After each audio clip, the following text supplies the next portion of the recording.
नमस्कार बच्चों, आज प्रस्तुत है आईसीएसई की 7th की केमिस्ट्री का फर्स्ट चैप्टर लेकर, जिसका नाम है मैटर एंड इट्स कॉम्पोजिशन। तो सबसे पहले हम समझेंगे कि मैटर होता क्या है। Anything that occupies space and has mass is matter.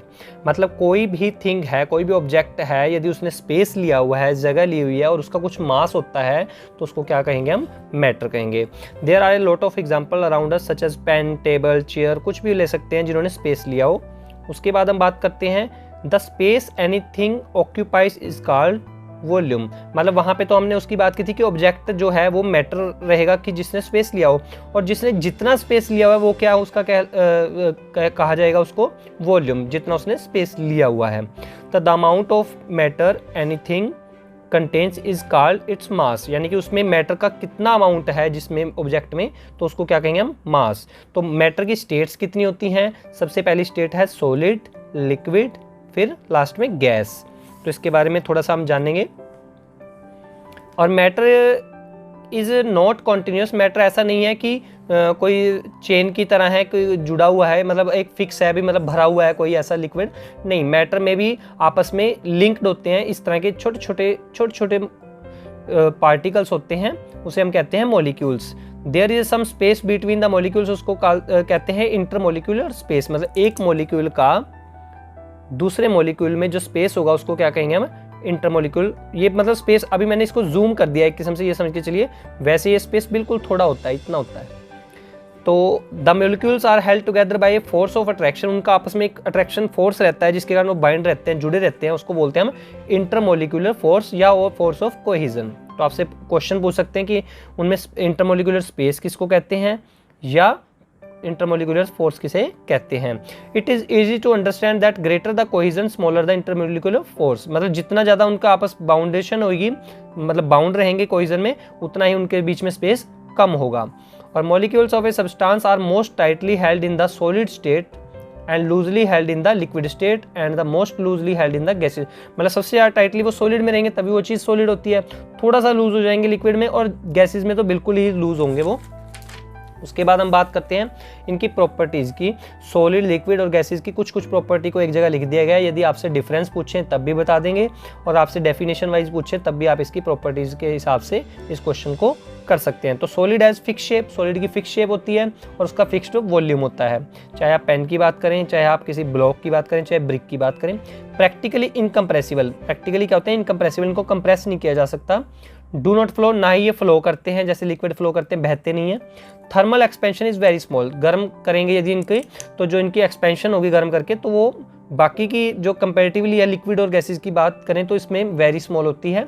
अब हम लिक्विड की बात करें, liquid has not fix shape. Shape fix नहीं होती, क्योंकि यदि हम किसी एक कंटेनर में डालेंगे तो उस कंटेनर की वो शेप ले लेगा। गिलास में डालेंगे किसी लिक्विड को, गिलास की ले लेगा, कप में डालेंगे तो कप की शेप ले लेगा, बट उसका वॉल्यूम उतना ही रहेगा जितना कप के अंदर वो लिक्विड मतलब स्पेस कैरी कर रहा है, उतना वॉल्यूम। और उसी वॉल्यूम को यदि हम कंपेयर करेंगे कप के अंदर डाल के, तो उसका वॉल्यूम सेम आएगा।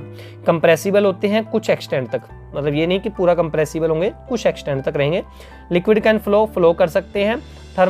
थर्मल एक्सपेंशन है जो इनकी लार्जर रहती है सॉलिड से, मतलब गर्म करने पर ये ज़्यादा एक्सपेंड होते हैं सॉलिड की बजाय। उसके बाद gas has neither fix shape nor fixed volume. ना ही इनकी फिक्स शेप होती है ना ही वॉल्यूम, क्योंकि ये कंप्रेस भी किए जा सकते हैं, कंप्रेस करके इनका वॉल्यूम भी कम हो जाता है। तो gas is compressible to a greater extent, अभी हम बता के हटे हैं। गैसेस कैन फ्लो भी कर सकती हैं, और थर्मल एक्सपेंशन इनका जो है गर्म करने पर इनको ज़्यादा एक्सपेंड किया जा सकता है इन कंपैरिजन टू सॉलिड और लिक्विड। उसके बाद इंटर कन्वर्जन ऑफ स्टेट। मतलब इंटर कन्वर्जन का मतलब आपस में स्टेट चेंज करना। Change in state of matter from one state to another is called inter conversion. For example, water को यदि हम आइस में कन्वर्ट करते हैं, यानी कि लिक्विड को हम सॉलिड में कन्वर्ट करते हैं, और आइस को यदि हम मेल्ट करें, वाटर बना दें, तो वो भी क्या है, इंटर कन्वर्जन। उसके बाद हम बात करते हैं मेल्टिंग। मेल्टिंग क्या होता है, change in state from H2L। H2L का मतलब सॉलिड टू लिक्विड। सॉलिड को यदि हम हीट करके लिक्विड में कन्वर्ट करें तो उसको हम क्या कहेंगे, उसकी हमने क्या कर दी, मेल्टिंग कर दी। उसके बाद मेल्टिंग पॉइंट की बात करें। मेल्टिंग पॉइंट क्या होता है, temperature at which solid melts. जिस टेम्परेचर पे सॉलिड मेल्ट हो जाता है उसको क्या हम करते हैं, मेल्टिंग पॉइंट। एक फ्रीजिंग होता है, एक फ्रीजिंग पॉइंट। फ्रीजिंग का मतलब होता है उसकी चेंज स्टेट कर देना, लिक्विड से उसको सॉलिड में कन्वर्ट कर देना। और फ्रीजिंग पॉइंट क्या होता है, जिस पॉइंट पे वो लिक्विड टू सॉलिड कन्वर्ट हो जाए उस पॉइंट को क्या बोलेंगे हम, फ्रीजिंग पॉइंट। ये तो एक्टिविटी होगी और ये टेम्परेचर का पॉइंट होगा, किस टेम्परेचर पे वो फ्रीज हुआ। Temperature at which liquid forms bubbles is called boiling point. Liquid जब हीट अप हो गए बबल्स फॉर्म करे, बुलबुले आने लग जाए उसमें, तो उसको हम कहेंगे boiling point. When a substance in the gases state is cooled it will change to the corresponding state corresponding liquid below its boiling point. वो कहते हैं यदि कोई सब्सटेंस है गैसेज स्टेट से कूल किया जाता है, उसको ठंडा किया जाता है, तो वह अपनी कोरस्पॉन्डिंग लिक्विड में बिलो इट्स बॉइलिंग पॉइंट से क्या करता है, वो चेंज होता है। इस फिनोमेना को बोलते हैं कंडेंसेशन या लिक्विफिकेशन।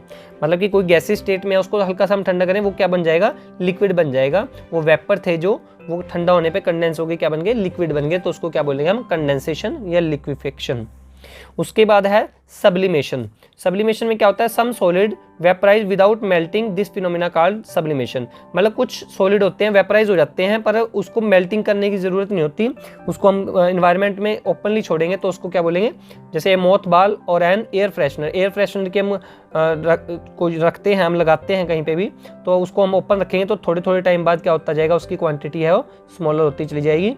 और मोथबाल मतलब गोलियां रखते हैं जो उसकी फिनाइल की गोलियां होती हैं, तो उसको भी हम उसको इन्वायरमेंट में रखते हैं तो कुछ टाइम बाद वो हमें दिखती नहीं है, तो क्या होता है, वो धीरे धीरे वेपराइज हो जाती हैं और उसको बोलते हैं, उसका सब्लिमेशन हो गया।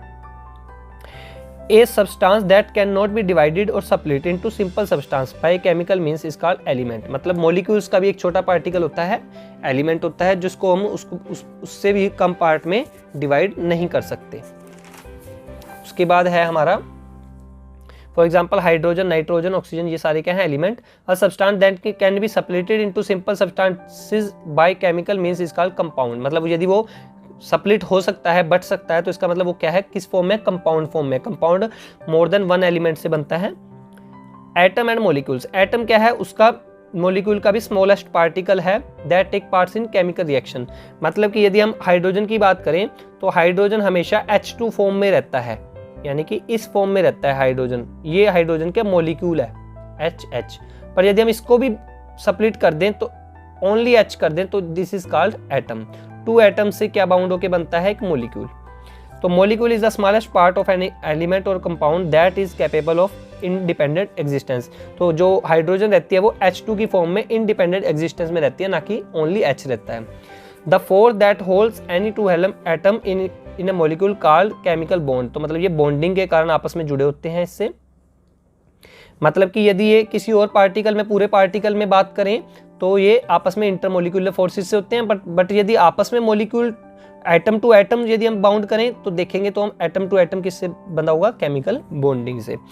तो कहते हैं कि why it is difficult to separate the atoms of a molecule than to separate the molecules of a matter. वो कहते हैं कि एटम्स के मॉलिक्यूल्स को सेपरेट करना डिफिकल्ट क्यों होता है मॉलिक्यूल्स के, मैटर के मॉलिक्यूल्स की बजाय, क्योंकि जो मैटर के मॉलिक्यूल्स हैं वो इंटरमोलिक्यूलर फोर्स से होते हैं और केमिकल बॉन्ड होता है जो वो स्ट्रॉन्गर होता है। तो आपका एक क्वेश्चन का आंसर है कि केमिकल बॉन्ड मच स्ट्रॉन्गर होता है इंटरमोलिक्यूलर फोर्स से। तो यदि मान लो ये हाइड्रोजन के 2 है, ये भी हाइड्रोजन के 2 है, इनमें आपस में क्या है, इंटरमोलिक्यूलर फोर्स है, बट इन दोनों में आपस में क्या है, बॉन्डिंग है। तो ये इनको स्प्लिट करना, सेपरेट करना मुश्किल होता है इसकी बजाय। तो ये आपका चैप्टर है जो हमारा मैटर एंड इट्स कॉम्पोजिशन यहाँ पर समाप्त हुआ, कंप्लीट हुआ। धन्यवाद। जय हिंद, जय भारत।